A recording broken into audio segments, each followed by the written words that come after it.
దేవుని పరిశుద్ధ నామమునకు మహిమ కలుగునుగాక. కృపా వాక్కు అను ఆధ్యాత్మిక కార్యక్రమమునకు మీకు స్వాగతం. ఈరోజు దేవుని వాక్యము. కాబట్టి మీరు జరగబోవు వీటి నెలను తప్పించుకొని మనుష్య కుమారుని ఎదుట నిలువబడుటకు శక్తిగలవారగునట్లు ఎల్లప్పుడూ ప్రార్థన చేయొచ్చు మెలకువగా ఉండుడని చెప్పాను.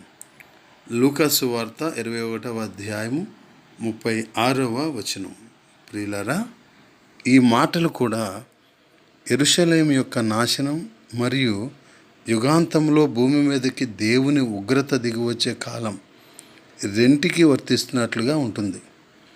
దేవుని విషయాలు తెలియని వారు, శ్రద్ధ లేనివారు, ప్రార్థన లేనివారు తప్పించుకునే వారిలో ఉండరు.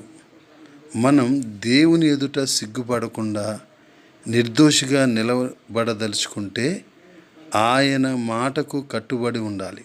కాబట్టి దేవుని పిల్లలారా, ఆయన ప్రత్యక్షమగునప్పుడు ఆయన రాకడి యందు మనము ఆయన ఎదుట సిగ్గుపడక ధైర్యం కలిగినట్లుగా మనం ప్రార్థన చేయాలి. ఎందుకంటే ప్రార్థించడం వలన మనం జరగబోయే ప్రతికూల పరిస్థితిని తప్పించుకోవడానికి, అన్ని రకాల శోధనలను జయించడానికి శక్తిని పొందుకుంటాం. సిగ్గుపరిచే పాపమునకు దూరంగా ఉంటాం కూడా.